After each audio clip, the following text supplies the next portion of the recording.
Dartmoor Prison, isolated from the outside world by walls of granite.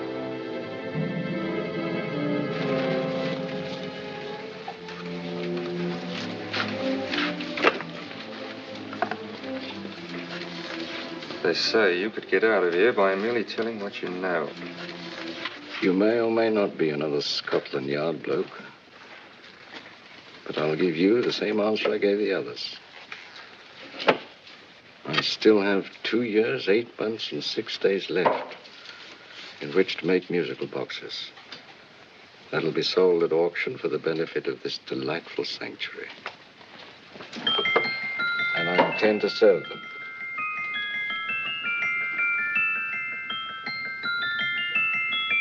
Move along. And now we come to the next object on our list, or I should say objects, because there are 3 of them. Now, ladies and gentlemen, these can be bought together or separately. Now, these beautiful little musical boxes only arrived this morning, and I didn't intend to put them on the auction block until later, but I'm going to sell them now. So, good friends, as our old pal Mark Antony used to say, lend me your ears. And what do you hear? Right. The beautiful tinkle tinkle of a musical box. What a lovely trinket. What a beautiful gift. Created and made by loving hands. A thing of beauty and utility. I was going to start with £5. It's a bargain, £5. Do I see any hands? If there's a connoisseur in the house, will go £3 for it. £2. £1. 10 shillings. Thank you, sir. Ladies and gentlemen, 10 shillings is offered for a musical box you couldn't buy anywhere in London for less than £5. It'd be stealing to let it go for 10 shillings. Like taking milk from a baby. All right, we're selling for 10 shillings. 10 shillings, 10 shillings is offered, 10 shillings is offered, 10 shillings is offered. And anybody give him £1? Want to give him £1? I won't someone give me a pound. A pound, £1 is offered, £1 is offered, ladies and gentlemen, £1 is offered. It's against you, sir. Will you go to £2? We go to £2, sir. £2. £2 is offered. £2 is offered. Going once, twice, third and the last call. Sold to the gentleman for £2. Sorry, my dear. Now, ladies and gentlemen, comes the opportunity to purchase an exact duplicate of the beautiful little musical box just bought by this gentleman for the ridiculous low price of £2. Oh, it's exactly the same. Exactly the same. Made with the same hands. You hear that? Isn't that lovely? That tinkle, tinkle, tinkle, tinkle. Sounds like Bow Bells to me, you know, with little angels pulling on the ropes, eh? Who'll give me £2 for it? Who'll start me with £2? Will anybody start me with £2? Oh, come, ladies and gentlemen. You know, from your enthusiasm, we might all be in Scotland instead of London. Please buy it for me, Daddy. £2, certainly not. We all might be in Scotland. Besides, I don't like his manner. £1, 10 shillings. £1. £1 is ours. £1 is offered. £1 is offered, going £1. Any advance? Going once, going twice. The third and the last call. Sold to the lady for £1. Smart bidding, my dear. Thank you. We come to the third and last of these beautiful little musical boxes. Exactly the same. Tinkle, tinkle. Isn't that lovely? Ladies and gentlemen, I don't bring you here to gull you and swindle you. This is the exact replica of those 2 I just sold before.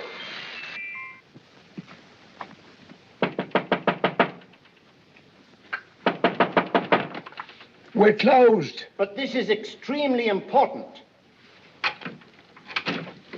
Come in, sir, come in. I'm sorry to disturb you, but I was unfortunately delayed from arriving in time to bid on certain articles which I was rather anxious to obtain. Oh, perhaps they weren't sold, sir. We are carrying several things over. What might the articles be, sir? 3 identical musical boxes, about so large. Oh, I'm sorry, sir, but they were sold. Pity you weren't here to bid on them. They didn't bring anything like the real value. I'm most anxious to obtain them. I wonder if your records would show who the purchasers were. Oh, we don't usually give out that information, sir. For certain, shall we say, sentimental reasons, I'm most anxious to get in touch with the purchasers. I'd be willing to pay, shall we say, £5. Well, for certain sentimental reasons, sir, we'd be very happy to oblige. Alfred, today's sales. The 3 musical boxes. Musical boxes, oh. Ah, here we are. The first purchase for £2 from Mr. Julian Emery, 52 Portman Square. Write this address down, Alfred. Yes, sir. Second didn't leave any name. Oh, how unfortunate. I think she's a dealer. You see, they don't like us to know where the things are going. On account of the profits. You say the second purchaser was a woman. Can you give me a description of her? Oh, she was a young woman. Fairly tall, slender. She had a light complexion and dark hair, and she was wearing A grey suit, don't you remember? That's right. She probably runs a gift shop. She paid £1. You say she comes here fairly frequently? No, I didn't say so. But she does, sir. Like as not, she'll come in on Thursday. We have sales on Mondays and Thursdays. Oh. And the third box? The third, Mr. William Kilgore, 143B Hampton Way. For 10 shillings. Quite a drop from £2. Mr. Kilgore was a Scotchman. Oh. Well, thank you. You've been most helpful. Oh, thank you, sir. And any time you're passing, dropping, we always have lovely things for sale. Our card, sir? Thank you. I'll be back Thursday.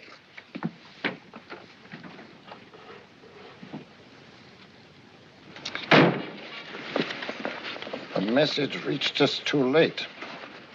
Musical boxes are being sold. Well, let's get out of here.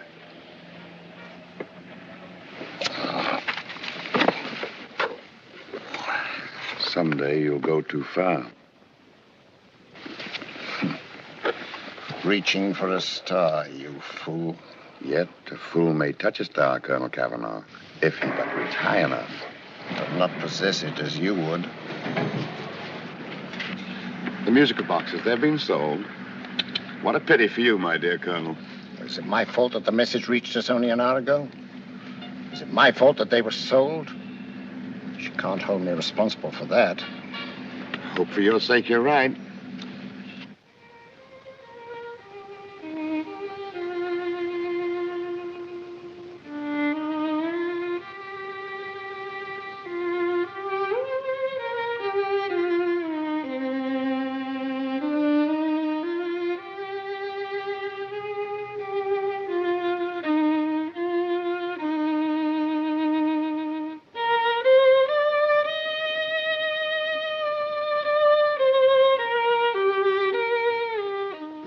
Upon you tonight at 7:45, a gentleman who desires to consult you upon a matter of the very deepest moment.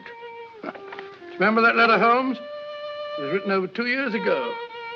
An interesting case. Devilishly interesting. Irene Adler. What a striking-looking woman from the brief glance I had of her. Seems only yesterday. What charm. What poise. And what a mind. Sharp enough and brilliant enough to outwit the great Sherlock Holmes himself. I take it the new issue of the Strand magazine is out, containing another of your slightly lurid tales. It is indeed. And what do you call this one? I call it A Scandal in Bohemia. Not a bad title, eh? If you must record my exploits, I do wish you'd put less emphasis on the melodramatic and more on the intellectual issues involved. More on the What do you mean by that?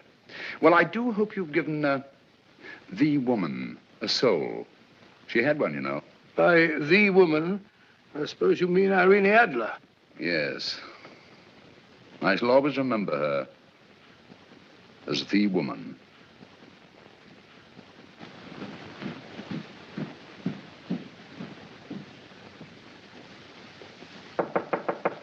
Come in. I think. That's it, old boy. How are you? How are you, old boy? I haven't seen you for years. I want you to meet my old friend Sherlock Holmes. Holmes, this is Stinky. In other words, Julian Emery. How do you do, Mr. Emery? Watson has often spoken of you. Oh, has he? Yes, we were at school together. Yes, more years ago than I care to remember, but you didn't come in here just to remind me of that. No, I just happened to be in the neighborhood and saw your lights burning, so I took the liberty of looking you up. Still writing your mystery stuff? Yes, there's a new one out this week. Good, I never miss them. Oh, good, thanks.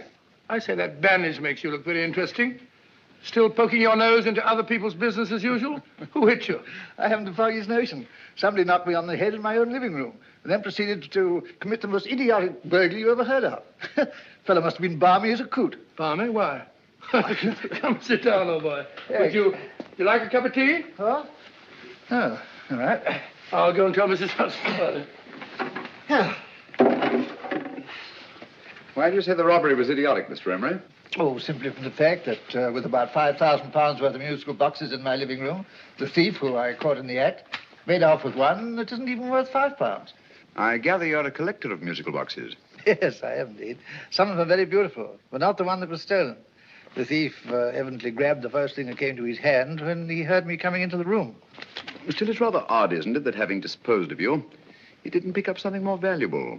Mm-hmm. Was there anything unusual about the stolen box? No, nothing at all. No, I picked it up in the south of France, several years ago. You say you have many valuable music boxes, and yet the thief made off with one that isn't worth £5. Sounds like rather an intriguing little problem. Yes, well, I take it that he was just an ordinary petty thief and didn't know the value. That is a possible explanation, and yet I venture to say that the average petty thief has a more extensive knowledge of the value of objets d'art than the average collector. Well, anyway, that's Scotland Yard's theory. They didn't get very excited about it. That's consistent anyway.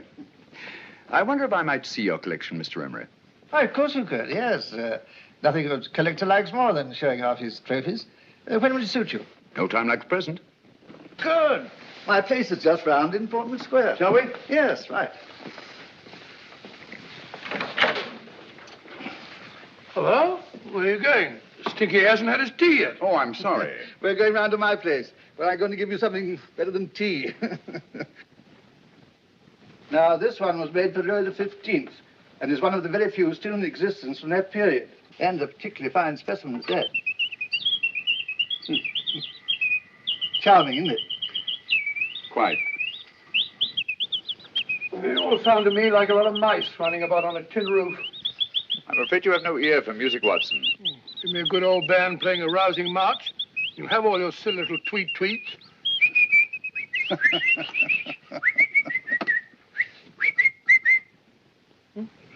Another one.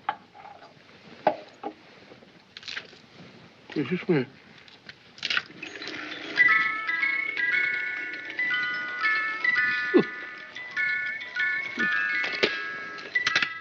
Stupid thing.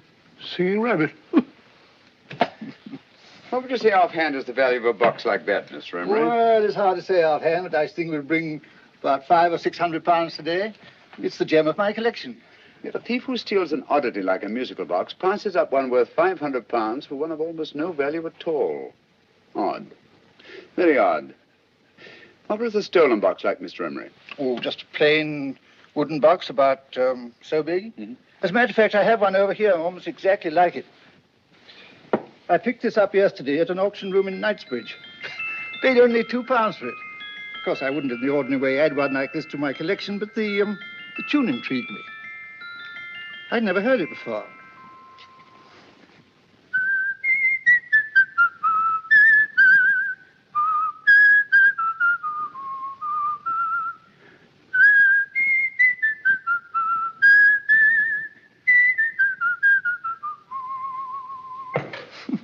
You have a remarkable ear for music, Holmes. Rather an unusual melody. Sit down, will you? Thanks.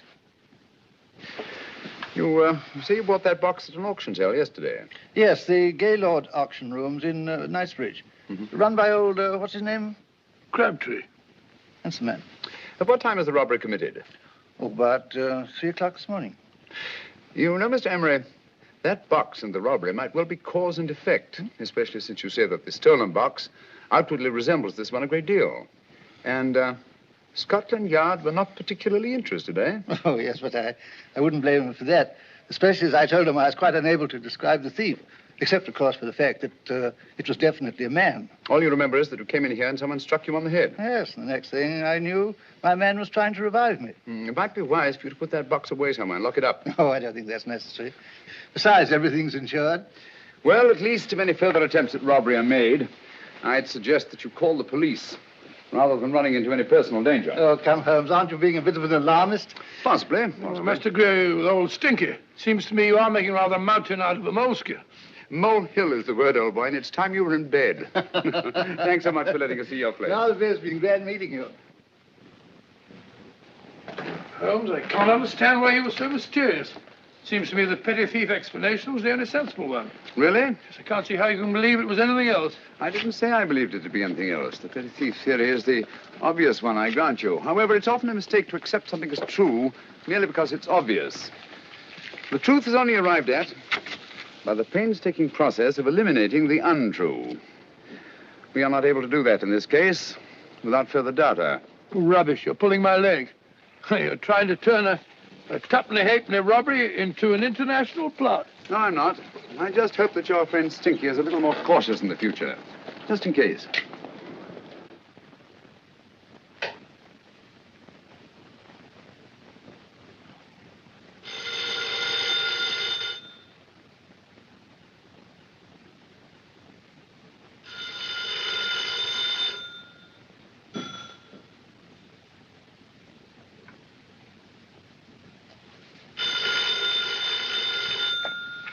Hello? Yeah? Julian Emery here. Who? Why, of course I remember you, Mrs. Courtney. Yes, you're the one bright spot at that appallingly dull affair of Lady Sanford's. Huh? Of course it isn't too late to come around. Yes, I shall be delighted to give you a drink. I tell you what, come straight up and I'll leave the door unlatched. Right, well, 15 minutes? Good. I shall be counting each moment. No, I mean that, really. Right, goodbye.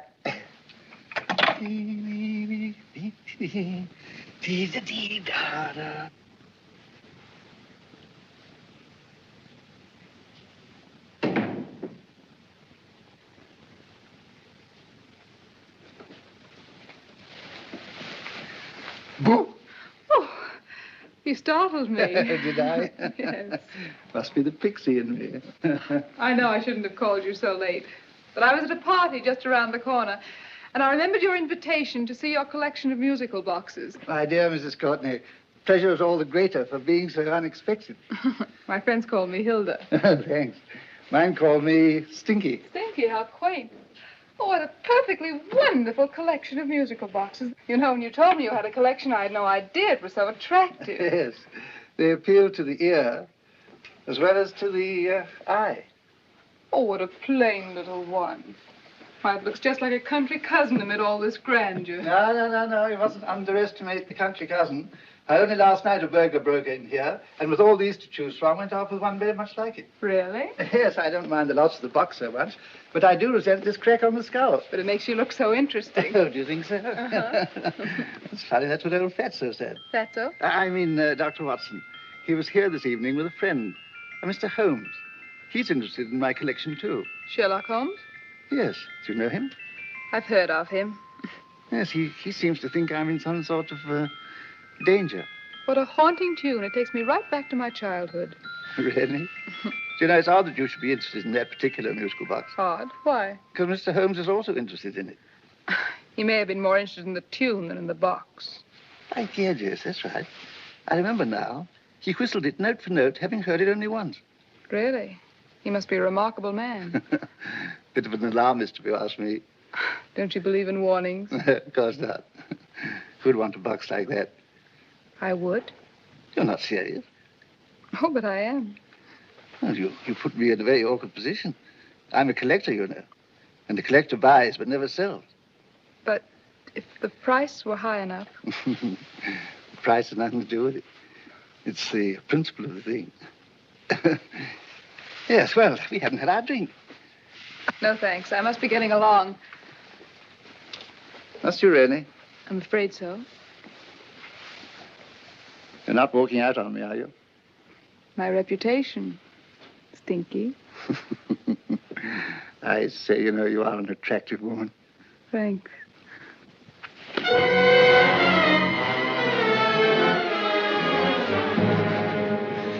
You fool. I told you to wait outside. What did you have to kill him for? All I had to do was walk out with this. He held you in his arms. Don't touch him. Don't touch anything. Now get out.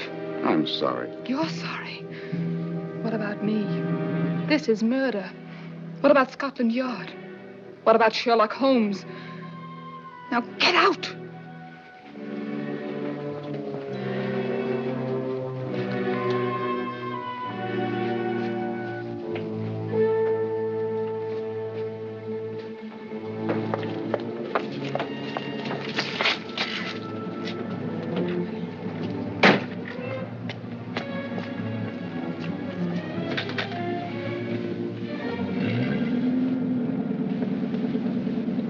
Did you get it?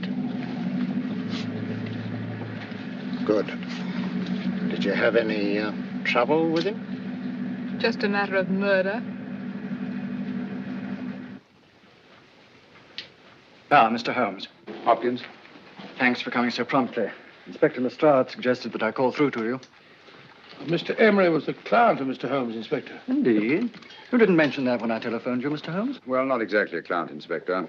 Sergeant Thompson? He was killed between the hours of 11 and 2 o'clock this morning, Mr. Holmes. Must have been someone he knew, someone of whom he had no suspicion. Poor old Stinky. It's all my fault. I should have prevented this. Well, it's no time to start talking about that now, Doctor. Apparently it's gone. That's the second attempt on the musical box that Emery bought at the auction sale. And this time it was successful. But that box was only worth £2. It was worth a man's life, Watson. I think we'd better pay a visit to Gaylord's auction room and that fellow Crabtree. Inspector, may I suggest that you make a complete search of this flat for a small, plain, musical box about that size? Thank you. Come on, Watson. You say the first box went to Mr. Julian Emery. The second to Mr. Kilgore, 143B Hampton Way. And the third to the unidentified young lady who presumably has a shop and lives near Golders Green. That's right, Mr. Holmes. Isn't it rather strange, Mr. Crabtree, that you should have had 3 identical musical boxes all playing the same tune? Where'd they come from? Dartmoor Prison. Dartmoor? Yeah, we get a regular shipment from there every month. The inmates manufacture them. Well, they make all kinds of things, you know, pipe racks, waste paper baskets, musical boxes. Did you happen to notice if anyone showed any particular interest during the auction in the purchasers of these 3 boxes? Oh, come now, Mr. Crabtree. This is very literally a matter of life and death. Well, since you put it that way, Mr. Holmes, there was a gentleman came in here about an hour after closing time, and he was in an awful state, he was. He gave me £5 to tell him where the boxes had gone to. He said they had a sentimental value for him, sir. Expensive sentiment. Can you describe him? Well, he was tall, distinguished looking, and he had grey hair and a moustache. He was quite a gentleman, sir. What was his reaction when you were unable to supply him with the address of the young lady who owned the shop? I told him the young lady usually come back on Thursday. He said he'd come back on Thursday. Now, that's tomorrow. Thank you, Mr. Crabtree. You've been very helpful. Thank you. Come along, Watson. Where are we going now, Holmes? To the home of Mr. Kilgore, the man who bought the 3rd box.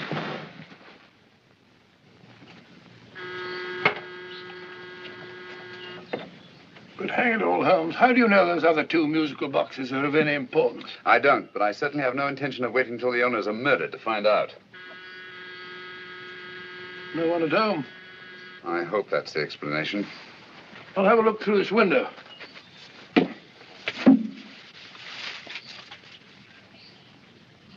Doesn't seem to be anyone there. The whole place seems deserted as far as I can see. Yes. Mr. and Mrs. Kilgore at home? No. When do you expect them? Oh, in an hour or so.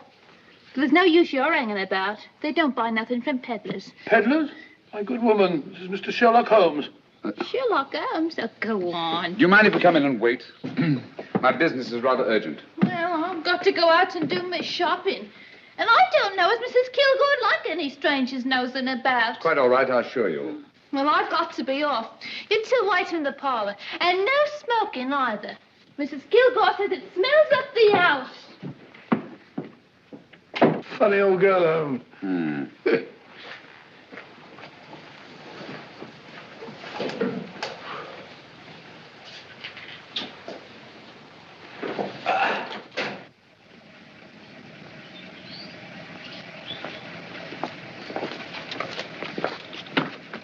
Park Lane. Park Lane? And what would the likes of you be doing in Park Lane? Now, don't worry about the fare, Ducky. If you knows how to get to Park Lane, up it.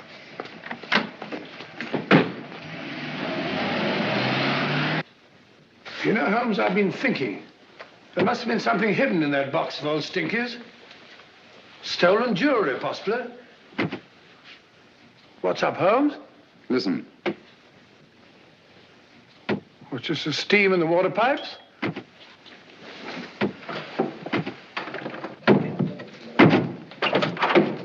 Watson! Great Scott! Come on, Holmes. Get on the chair here. It's all right, my dear. There. Now, don't worry. It's all over. There you are, dear. Don't cry anymore. She tied me up and shut me in the cupboard. I know. She won't come back. Did you show her your new musical box? Yes, she said she wanted to hear it play, and as soon as I showed it to her, she grabbed hold of me. I know. Now, don't worry. We'll buy you a new musical box. Yes, my dear, the best one in London. Watson. Oh, what a fool I've been. What do you mean, Holmes? She took the musical box out of this house in that market basket, right under our very noses. Why could the Kilgore charwoman want to take the music box? She isn't the Kilgore charwoman. She's a consummate actress. An extremely clever, unscrupulous woman who will stop at nothing. Take care of the child, will you, Wolfella, till our parents get back. Explain everything to them. Of course I will. But, Holmes, where are you going? Somewhere, somehow. I must get to the young lady who bought that third musical box before our opponents find her. I only hope that I won't be too late. Oh, no. No, darling, you mustn't cry anymore. Now, cheer up. Would you like to hear old Uncle make a noise like a duck?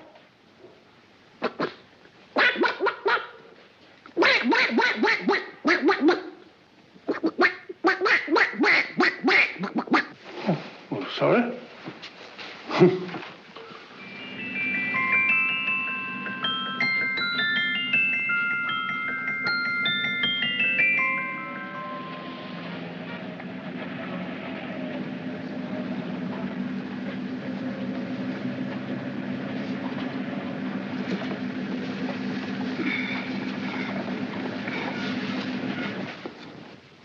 And now, ladies and gentlemen, how much am I offered for this beautiful lace Dresden china figurine?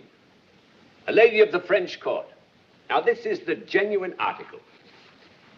What a beautiful ornament for your mantelpiece. Or you could use it as a centerpiece on the dining room table. Now, will somebody start me for £10?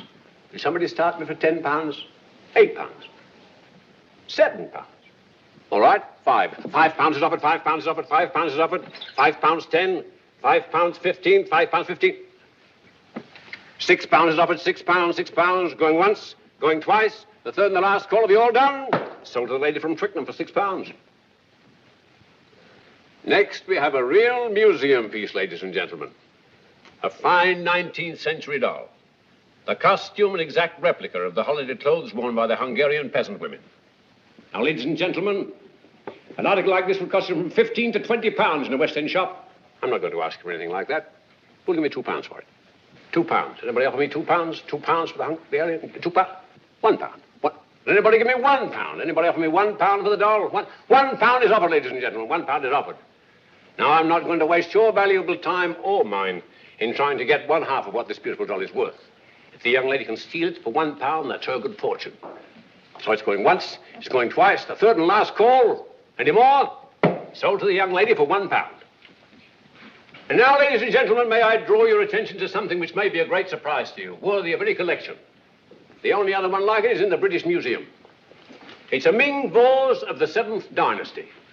This vase lay in a large collection somewhere outside Rome for over 2 centuries, I understand. It was discovered there by the noted antiquarian Sir Andrew Coppleston.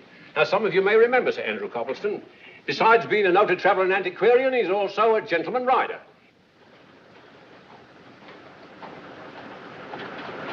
The girl with the parcel in her hands, that's her. Are you sure that's the girl? Well, she fits perfectly the auctioneer's description. Follow her, Hamid.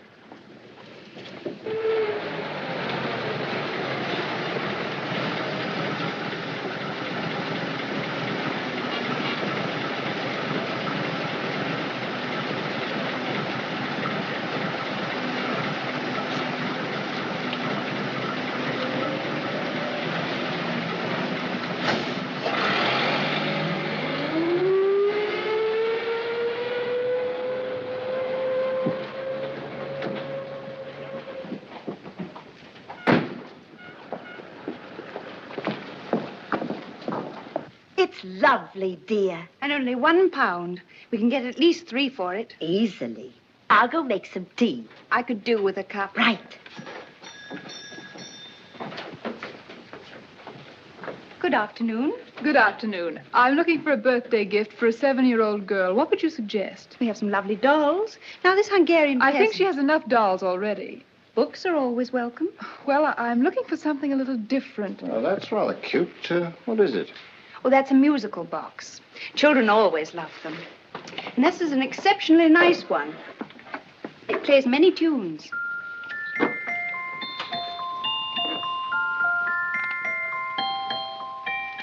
Have you any others? Yes. If you'll just step this way.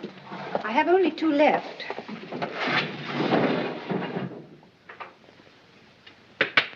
How nice.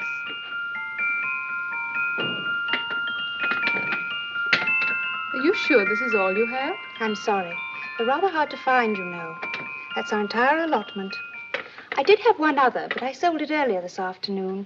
But it was only a plain wooden one. It wouldn't have been a very nice gift for a child. Really? Do you happen to know who the purchaser was? Why, yes. He left his card, just in case anyone should inquire for him.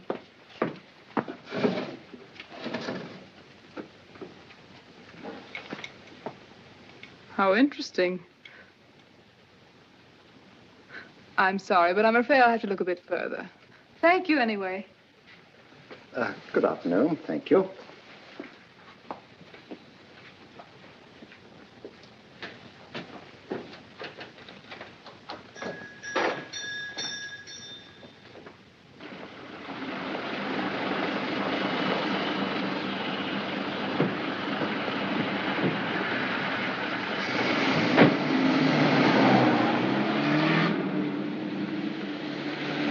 Heavy! Follow that cab. Here, now, what?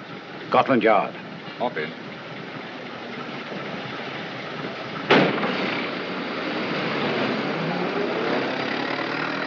Sherlock Holmes. I might have known. We thought we were the hunters, instead of which we're the hunted. We've been fools. We played right into his hands. Of course. He's had us followed. Don't look. The man in front of the toy shop.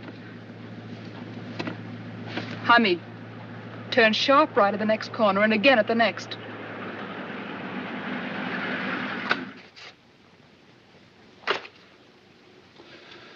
No photograph of her, Commissioner. As I expected. She's not a known criminal. But how do you expect to know if you do find her? After all, she was disguised as a charwoman. Don't worry, old fellow. If I ever see her again, I'll recognize her. Well, it won't be long till we know who they are and from where they operate. Who's covering them? Sergeant Thompson's following them, sir. They won't get away from him. He's a good man. We could have arrested them at Clifford's toy shop if we had any proof. But we know that they killed Emery. Proof, my dear fellow. We must have proof. We have X-rayed it, sir. There's nothing whatever concealed in the box. We'll have a look at the plates.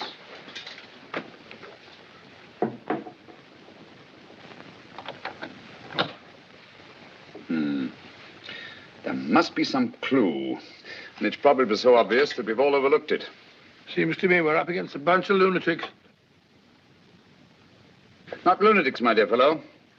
Extremely astute, cold-blooded murderers.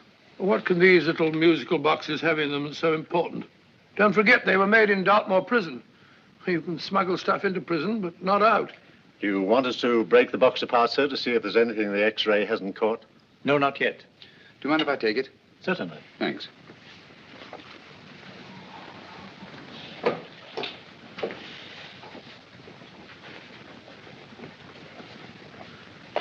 The governor of Dartmoor Prison informed us, sir, in answer to Mr. Holmes' question, that all 3 musical boxes were made by the same convict, John Davidson, serving a 7-year term, sir. Davidson? The Bank of England plates. That'll be all. Yes, sir.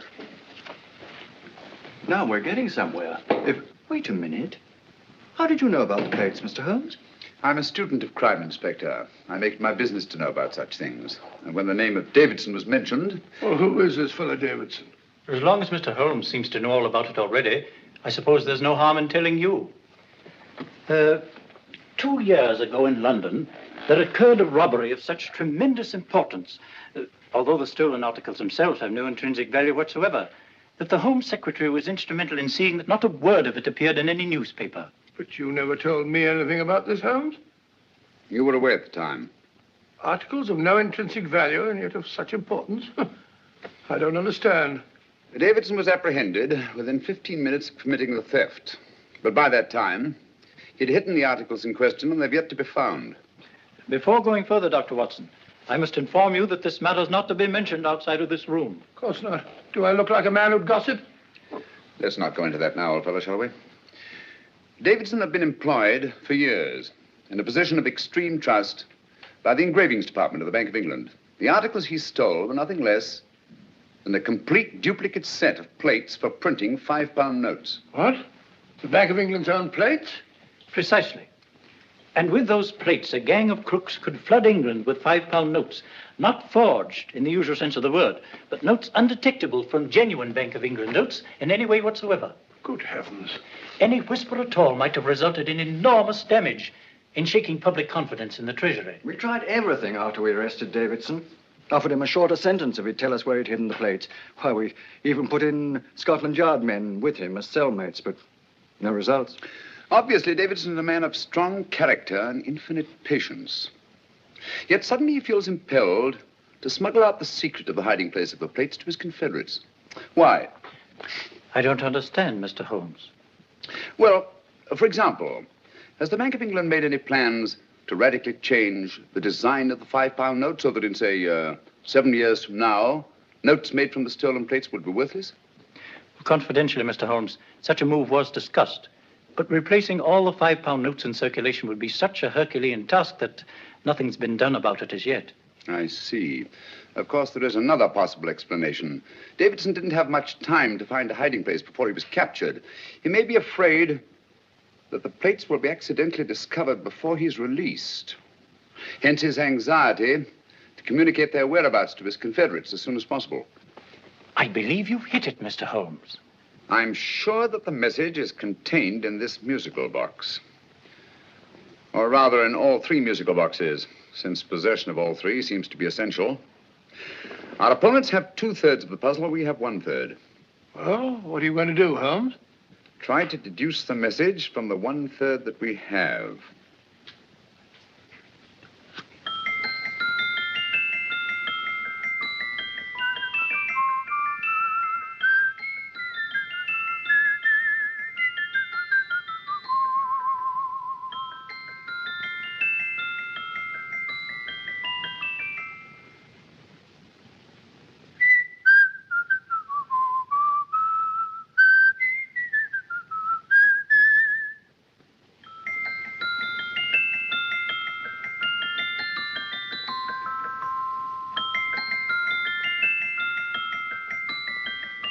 It's the same tune as the one played by Emery's musical box.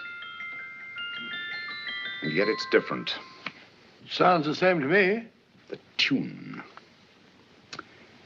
Somehow the tune is the key to the mystery. It must be the tune. Otherwise, why use 3 musical boxes to convey the message? Why not collar boxes or shoe boxes? Yes? Oh. It's for you, Inspector. Oh, thank you, sir. Inspector Hopkins speaking. What? Where? Golders Green Station reports they've just found Sergeant Thompson's body. From the tire marks on his clothes, he was apparently run over by a taxi. What an unfortunate accident. Not an accident, my dear fellow. I'm afraid it's murder.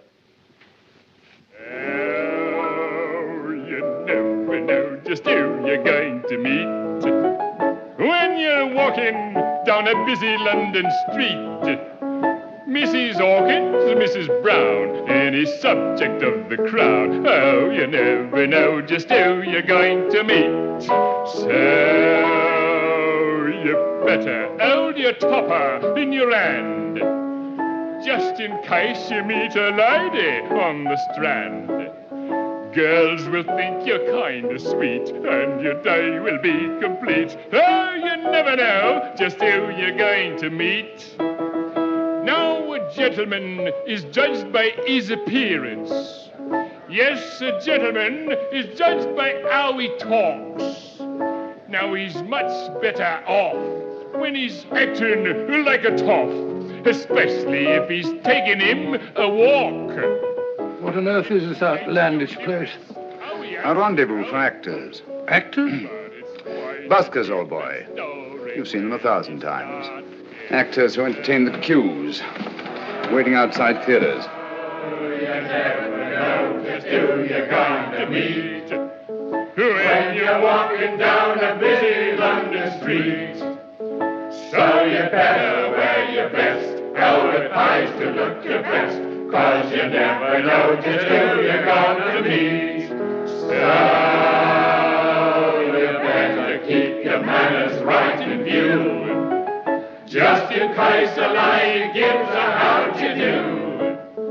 Keep your trousers in a pleat, shine your shoes and keep them neat, 'cause you never know just who you're going to meet. Blimey. Mr. Holmes. How are you, Joe? Never met him. And yourself? Fine, thank you.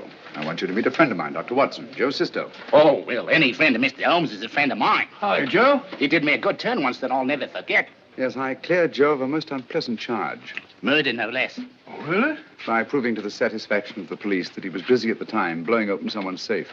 That's right, Governor. Good gracious me. Joe, now you can help me. Come on, buzz off, buzz off. Come on, up it, up it. Can't a gentleman have some peace and quiet around here? And you too. There you are, Mr. Holmes. Now we can have some peace and quiet around here. Thank you, Joe. There's £5 in this for you. Well, I wouldn't want to take it on myself, sir, but I can get somebody to do it for you for half of that. You don't know what the job is yet. For £5? Murder, ain't it? What? No, Joe, not murder, just music. I want you to identify a song for me. Oh, there ain't a song that's been written that I don't know. That's why I came to you. Of course, the violin is more my instrument, but, oh, well, here we go. Now, listen to this, Joe.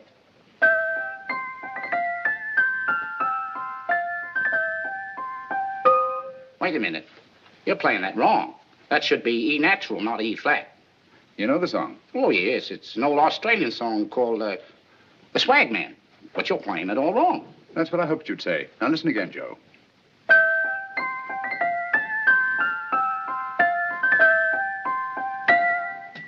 That's the same tune, all right. But you're making different mistakes than you did the first time. No, not mistakes, Joe. Call them variations. Here, play the song for me, will you, the way it's written.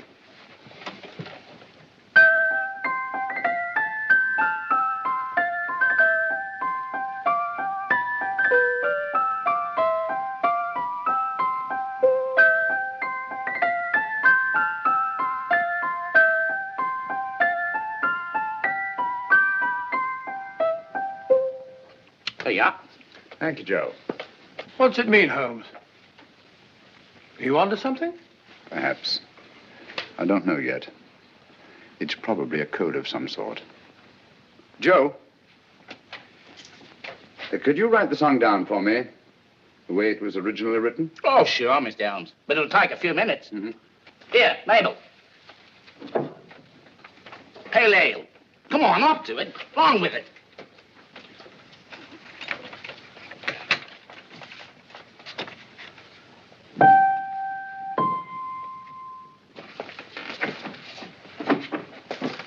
Well, obviously it isn't the lyrics. No combination of those words made any sense at all. The variations in the way Emery's musical box played the tune are different from the variations in the one we have. You sure? Quite.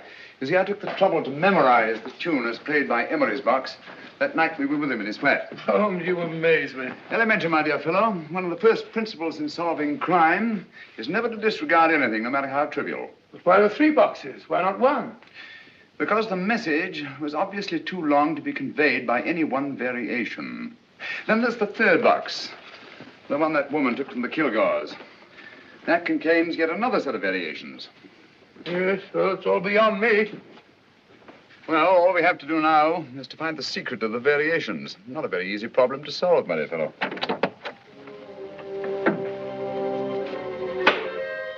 Hello. What's up? We've had company.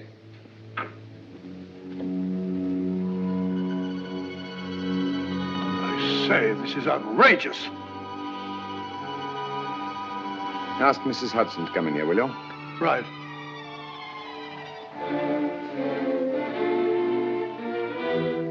Hudson? Yes? Oh, there you are. Will you come up here at once, please? Oh, coming, sir.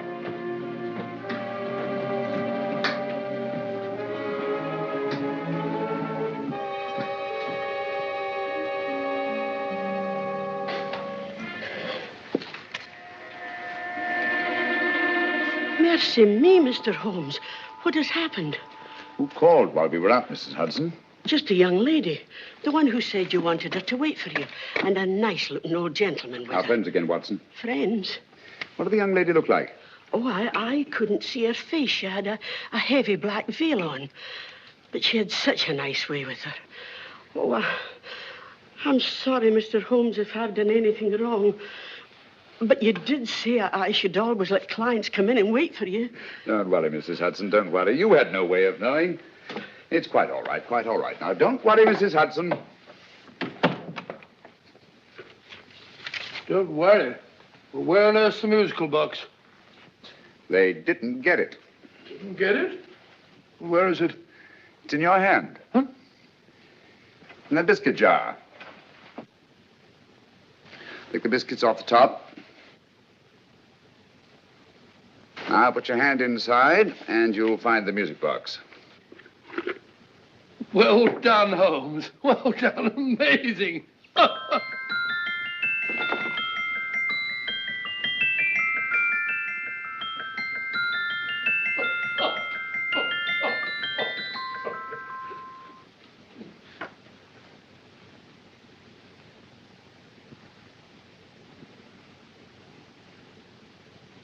Phew. Nice fresh smell. Like a pub after closing time.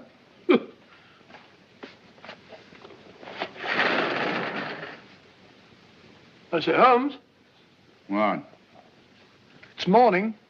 Allow me to congratulate you on a brilliant bit of deduction.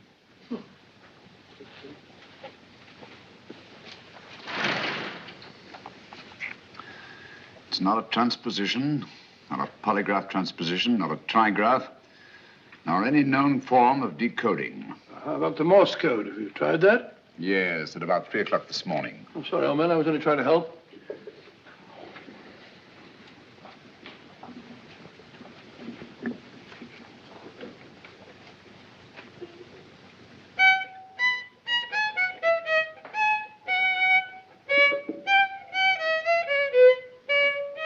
Oh, do me a favor. Not again.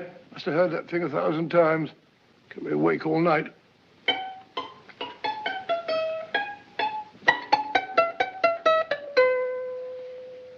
Not a very distinguished composition, I grant you. You know perfectly well I don't know one tune from the other.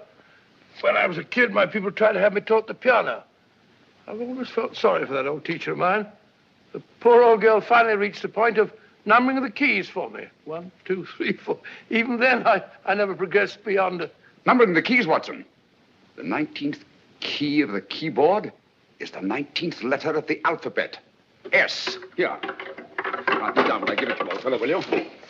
The first altered note. Write S first. Now, the 8th key is H. The 5th key, E. The 12th key, L. The 6th key, F. S-H-E-L-F. Shelf. Your piano lessons were not in vain, old fellow. You've solved it. Thank you. Thanks, old bean. Hold it. We now have 2/3 of the message. Behind books, third shelf, secretary, Dr. S. Presumably, these are the first and second portions of the message. And this gang has the first and third parts of it. Precisely. Then it's a stalemate? Yes, Commissioner, but we can't leave it like that. There's no doubt in my mind that they'll try to secure our third of the message that's missing. Well, I assume you've taken every precaution to guard the Clifford music box. Oh, yes, it's carefully hidden at Baker Street with Dr. Watson on guard. However, I'm reasonably certain that, difficult as it may be, we can find the plates even without the missing part of the message. Behind books, third shelf, secretary, Dr. S. Well, outside of the fact that Davidson hid the Bank of England plate somewhere in London, Mr. Holmes, I don't see that we've progressed at all. Allow me to point out to you, sir, the key words, Dr. S. It looks as if the plates were hidden in the house of the doctor. Whether S stands for his first or last initial remains to be determined by a process of elimination. Well, there must be 10,000 doctors in London with S for a first or last initial. Precisely. And every one of them will have to be questioned in person. That's why I say this is a task for Scotland Yard. It's a task, all right. But Scotland Yard has searched worse haystacks and found the needle. Well, for the time being, I'll leave the matter in your hands, gentlemen. We'll call you if and when we get a lead on our mysterious Dr. S. Thank you. In the meantime, I intend to follow up a little clue concerning a cigarette.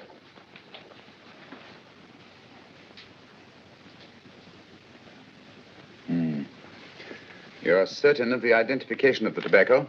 Absolutely. I have made up this special blend for only 3 customers. It is almost pure Egyptian, with admixture of latakia for added body, and a pinch of perique. Merely a whisper, as one might say, for elusive fragrance. Yes. And the 3 customers? Major Wilson in Bombay, India. Mrs. Catherine Leamington Smith in Ireland. Yes, and the 3rd? Mrs. Hilda Courtney of Park Mansions, Bryanston Square. Thank you. Thank you very much. You've been most helpful. It is a pleasure to have been of service, Mr. Holmes.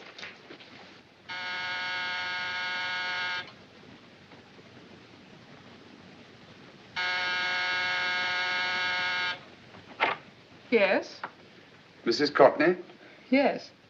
My name is Sherlock Holmes. Oh, do come in. Thank you. I've heard of you, of course, Mr. Holmes.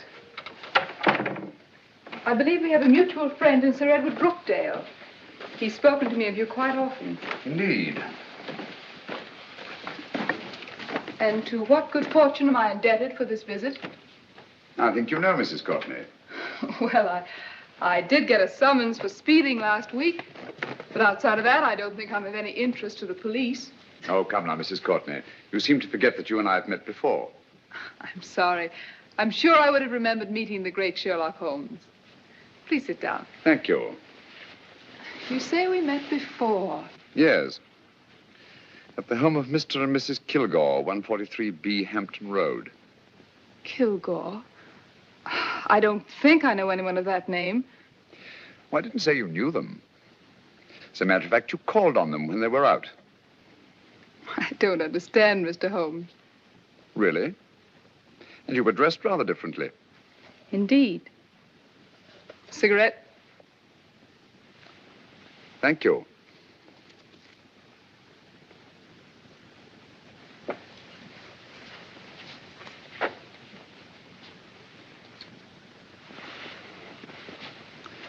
Thank you. You know, Mrs. Courtney, people generally forget, in assuming a disguise, that the shape of the ear is an almost infallible means of recognition and identification to the trained eye. Evidently, you've mistaken me for someone else. Oh, no, not at all. Though naturally, I expected your denial. But when you paid your visit to my rooms at Baker Street, you carelessly left behind another identification. They're, identical, aren't they? Yes, I must admit they are. You see, Mr. Holmes, to catch one as clever as you, I had to use a very special lure. I knew you'd be unable to resist the bait of my cigarette, having read with great interest your monograph on the ashes of 140 different varieties of tobacco. I should advise you not to move, Mr. Holmes. I must congratulate you on your ingenuity, Mrs. Courtney. It was indeed a brilliantly designed trap. Thank you, Mr. Holmes. Praise from a master is indeed gratifying. I shall always cherish the memory of your flattering words. Memory? Precisely. I'm afraid these gentlemen have a most regrettable task to perform. Unless, of course, you care to turn over the missing musical box with your pledge to take no action against us in the future. I'm afraid that will be impossible. I thought that would be your answer. Hamid! Careful! Careful. There's no need to be unnecessarily rough with our distinguished guest. You realize, Mr. Holmes, that your demise will not take place here. The corpus delicti, you know. Well, naturally. Shall we go? It's so fearfully awkward having a dead body lying about. Don't you agree, Mr. Holmes? Another dead body shouldn't weigh too heavily on your conscience, Mrs. Courtney.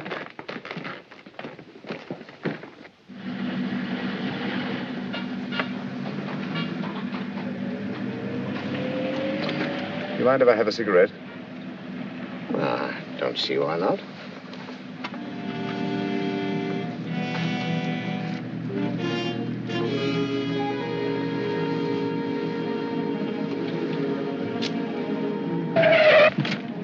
Be careful, Hamid. It's the brakes, they bind. Thank you, Colonel Kavanagh. It's very considerate of you.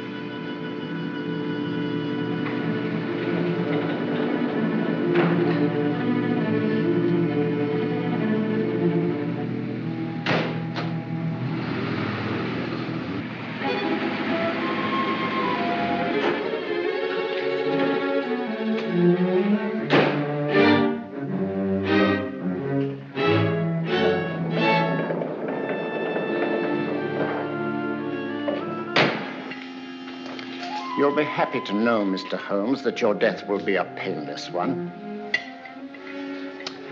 Hamid, attach this to the motor of the taxi. That little attachment, my dear Mr. Holmes, contains the deadly fluid known as monosulfide. The Germans use it with gratifying results in removing their undesirables.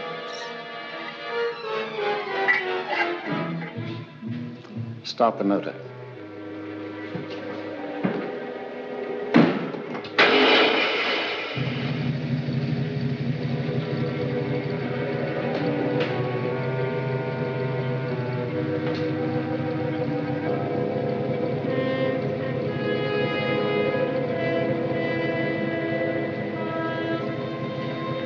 Tape his mouth.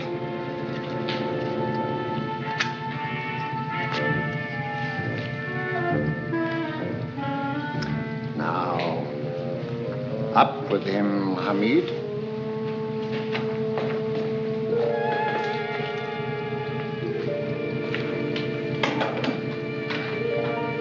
You find yourself like Muhammad's coffin, Mr. Holmes, suspended between heaven and earth.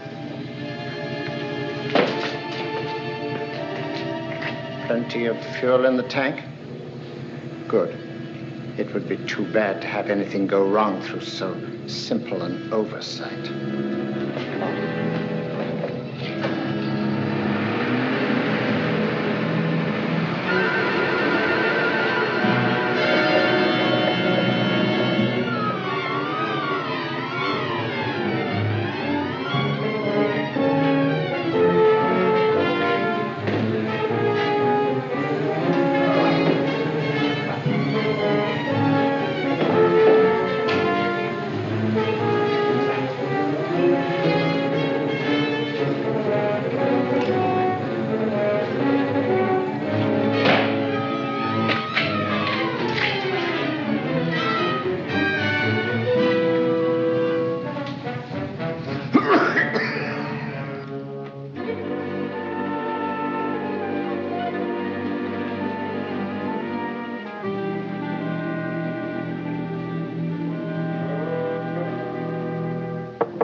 Good afternoon. Mr. Sherlock Holmes? No, I'm Dr. Watson. Oh, of course, Dr. Watson. How stupid of me. Oh, so this is stupid of me. Won't you come in? Well, I really came to see Mr. Holmes. Oh, I'm afraid he is out. I don't know when he'll be back. Perhaps there's something I can do. Won't you sit down? Thank you. You know, Sherlock Holmes and I have been engaged on a great many cases. Oh, really? Yes, indeed. As a matter of fact, this very moment, we're involved in one of the most baffling... won't you tell me your trouble? I may be able to help you. That's very kind of you, Dr. Watson. Perhaps if I wouldn't be imposing too much. Imposing? Oh, there's no imposition. No imposition at all. A pleasure, I assure you. Now, tell me all about it, Miss Williams. Mrs. Williams. I live in Surrey, Dr. Watson, and I've come up to London in sheer desperation. My only sister has disappeared, and the local police seem utterly unable to find her. Well, Holmes and I solved a case exactly like that once. Very interesting, as far as I remember. I call it the adventure of the solitary cyclist. Oh, sorry. Now I come to think of it, it wasn't so very similar. Entirely different. I don't think what I was saying. Where were we? She's only 17, Dr. Watson, and until she disappeared last Thursday, she seemed to be in the best of spirits. Possibly a romantic entanglement? Oh, no, nothing of the sort. She left no note, didn't even pack a bag, no explanation. She just started to walk to the village from our house in broad daylight and simply vanished from the face of the earth. Oh, there. Might I have a glass of water? Glass of water. Have one in 1 minute.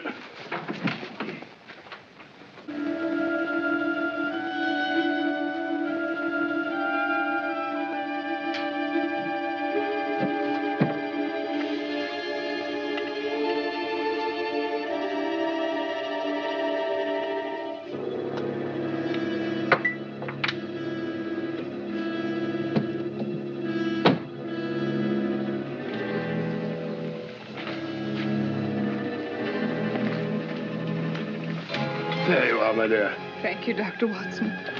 No, you're not to cry anymore. You must pull yourself together. I feel much better already knowing that you're going to help me. Oh, Dr. Watson, look! Good heavens! Get through the fire brigade, quickly! Haven't you a fire extinguisher? By George, we have in the kitchen.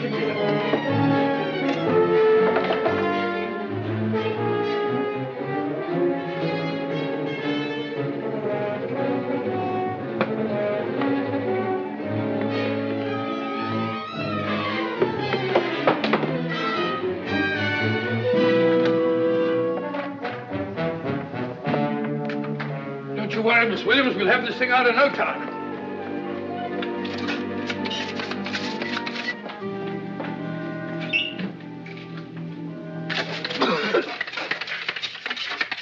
That's got it. Get some air. Well, you see, there was no need for the fire brigade after all. I hope you weren't too frightened, Miss Williams. Oh, gone. That's the trouble with women. They always lose their heads in an emergency. Well...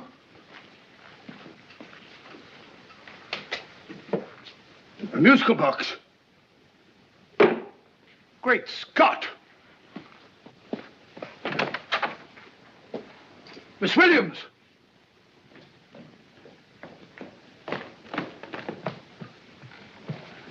Well?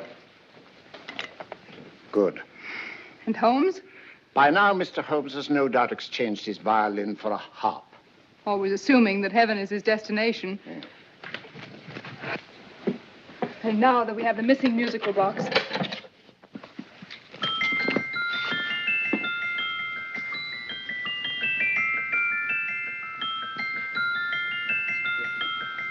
Nineteenth note. 19th letter. Yes. He hasn't been there, you say? Holmes, where on earth have you been? I've been trying to get you at the club, at Scotland Yard, all over London. You were looking for me in the wrong places. Holmes, terrible things happened. I've been duped. That woman, she made a complete fool of me. Well, what do you mean? Well, she came here, let off a smoke bomb. I thought the whole place was on fire, and my first thought was to save the musical box. No need to say any more. She has the box. Yes. Don't blame yourself too much, old fellow. She's an extremely clever antagonist. Smoke bomb, you said? Well, you can console yourself with the thought that your charming friend is at least a reader of yours. What do you mean? If I remember correctly, you wrote about my little experiment with smoke and the cry of fire in a story you entitled A Scandal in Bohemia, which has just appeared in the Strand magazine. All right, old boy. Don't rub it in. Well, it may cheer you up to know that you made a fool of me, too. That cigarette stub was planted here for one express purpose. We're going to bandaging around this place. Bandaging? What's the matter, Holmes? You hurt? Explanations will have to wait until later. At the moment, we're faced with a problem which I fear is insurmountable. Come over here, old boy, will you? Right. Our opponents are in possession of all three parts of the code. And here are we, while the Bank of England plates pass into their possession. Cheer up, old fellow, cheer up. As Dr. Samuel Johnson once said, there's no problem the mind of man can set that the mind of man cannot solve. What's that, old fellow? I was just quoting Dr. Samuel Johnson. He said there is Thank you, Watson. Thank you. Leaving the front reception room, we come into the main hall, where Dr. Johnson was in the habit of passing through to have his meager meals in the dining room opposite, in company with his friend and biographer, James Boswell. We will now pass up the stairway, which remains in its natural wood finish, just as it was when the good doctor was here. The framed etching on the wall is believed to have been presented to Dr. Johnson by the distinguished painter, Sir Joshua Reynolds. I've been told here that that picture was given in by Mrs. Thrale, and it's definitely not a Reynolds. Is that important, my dear? Oh, I'm sorry. This way, ladies and gentlemen, please, this way. Move along, children, move along. The secretary's not on this floor. Patience, Hamid. I have a feeling My that... dear Colonel, with Sherlock Holmes out of the way, what could go wrong?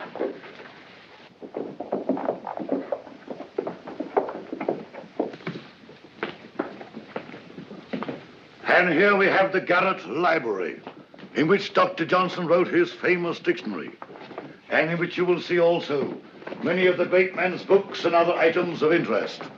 Step forward, ladies and gentlemen, please, step forward. Standing in the corner is the secretary, which contains many of the original works by the literary genius. On this table, Dr. Johnson's cat, Hodge, used to sleep while his master worked. A strange thing about this cat, ladies and gentlemen, was its love of oysters. They do say that the dear doctor often went hungry to find the cat that delicacy. What a pity.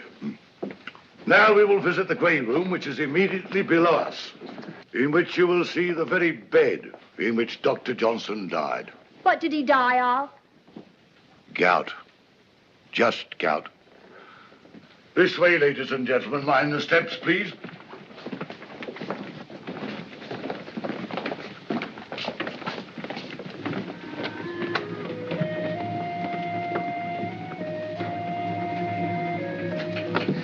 Your keys.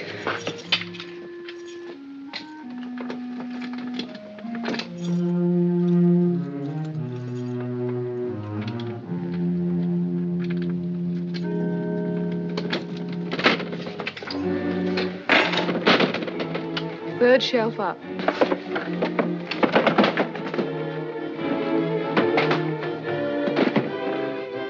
The knife.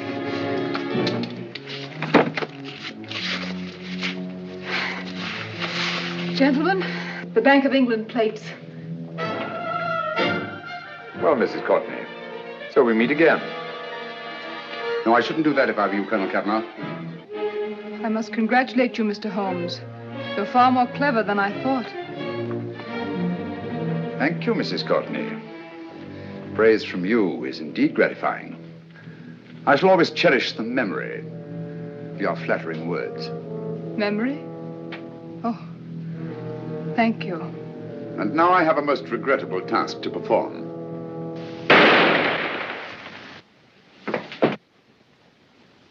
Holmes! Coming, Holmes! Holmes, you all right?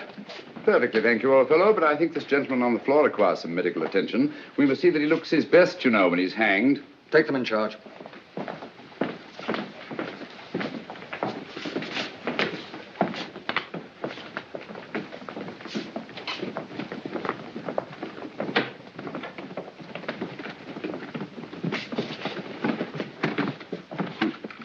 A brilliant antagonist. It's a pity her talents were so misdirected. Will you see that these plates are returned to the Bank of England, Inspector? I still don't understand how you solved it, Mr. Holmes. It's entirely due to Dr. Watson. He gave me the clue when he mentioned Dr. Samuel Johnson. Well, congratulations, Doctor. Oh, thank you, Inspector. I don't think I'd have done it entirely without Mr. Holmes's help, you know.